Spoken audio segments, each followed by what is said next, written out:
crenças identitárias, na minha identidade. Quem eu sou, o que eu faço. Se a gente conhece alguém, imediatamente a pessoa pergunta o que você faz. Quem é você? O quem é você é o seu nome, o que você faz, que título você tem, que profissão você tem. Nós estamos fundados nessa estrutura que eu chamo de estrutura do ego. E o que nos confere essa estrutura é o que nós temos, essencialmente. Então, eu acho que o ego é um instrumento essencialmente de poder e de distinção e de separação. E por isso eu queria tocar num tema que eu acho difícil, porém importante, que nós abordamos na Universidade Internacional da Paz. E gostaria, inclusive, de mostrar um esquema que foi pensado pelo professor Pierre Weil, um francês que viveu muitos anos no Brasil e que foi um dos fundadores da Universidade Internacional da Paz. E o Pierre dizia que nós, seres humanos, somos tomados pela fantasia da separatividade, pela ilusão da separatividade. E a ilusão da separatividade é essa ilusão que faz com que a gente acredite que estamos separados da fonte da vida. E não só da fonte da vida, mas separados uns dos outros. Ele dizia que a grande consequência da separatividade é que quando nós nos separamos da fonte da vida, da existência e do outro, nós nos apegamos àquilo que nós temos. E que o apego geralmente é um apego gerado pelo prazer.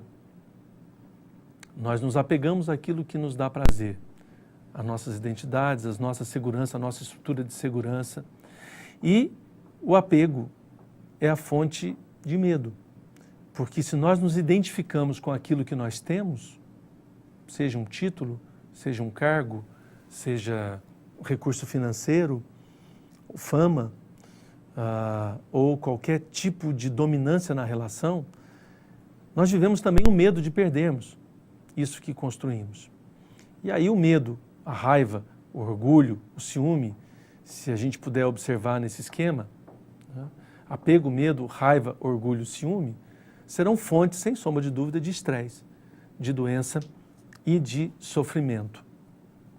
Eu chamava a atenção no início para o fato de que é importante pensarmos que nós somos corpo, nós somos psique, nós somos alma e também espírito.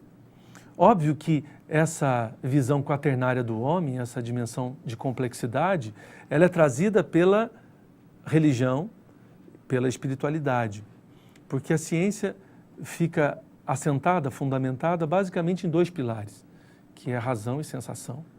Hoje fala-se mais de outras inteligências, de inteligências múltiplas, a ciência se abre mais, mas ainda predomina uma visão fundada na racionalidade e na experiência, né? Desde Kant, desde o século XVIII, que a gente tem essa construção de ciência que agora começa a ser ampliada.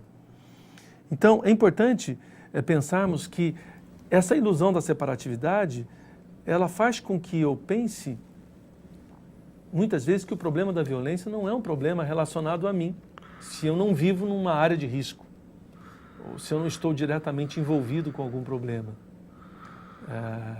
E eu vivo na ilusão de que, se eu estiver fechado nos muros que cercam meu condomínio, eu estarei isento dela, como se fosse possível nos separarmos dos outros, como se fosse possível vivermos em algum canto isolados nesse planeta, onde hoje é evidente que não há fronteiras, que a atmosfera não tem fronteira, portanto estamos todos conectados. E a questão que na Universidade da Paz nós trazemos é que o medo e a raiva nascem dessa insegurança essencial de nos sentirmos separados da fonte da vida, que é a conexão com uma dimensão espiritual.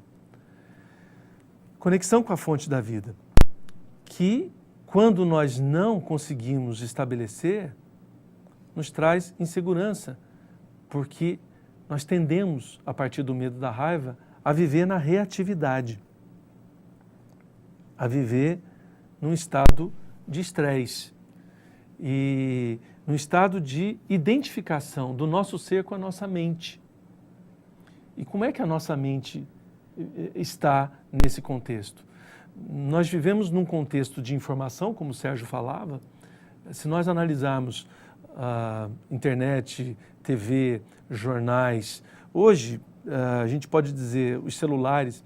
Eu moro no interior, quando eu venho a São Paulo e por acaso ando no metrô, eu olho espantado para as pessoas no metrô, para as pessoas nas plataformas, nas avenidas e fico pensando, gente, onde há a vida aqui? Porque estamos todos nas grandes cidades fechados, conectados com sei lá quem, em alguma rede, mas não conectados no olhar, na proximidade, na percepção do outro. Acho que a raiz da violência também está nessa crise de percepção. Essa crise de percepção de nos identificarmos com a nossa mente. E a nossa mente nos joga sempre onde? Sempre no passado ou no futuro. Nós estamos sempre na ansiedade do futuro e na angústia do passado.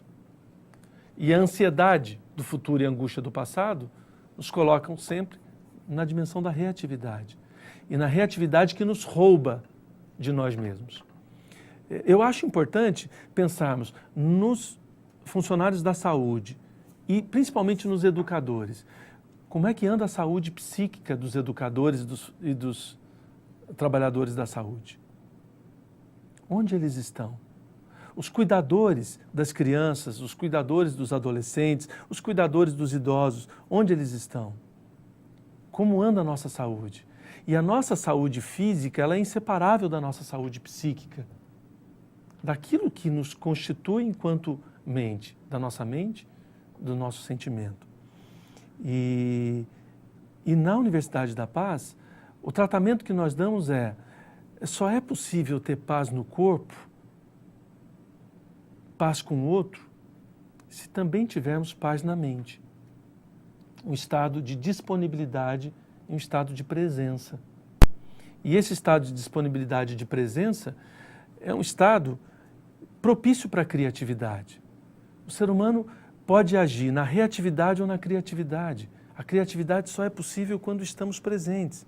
Estar presente é você ter consciência de que cada instante é único. Que esse instante ele não vai se repetir. Não há, nesse instante, ameaça possível àquilo que é a fonte da sua existência, a sua presença no mundo. E aí podemos pensar que a origem da violência, ela não é só biológica, ela não é só cultural, mas ela também no estado mental.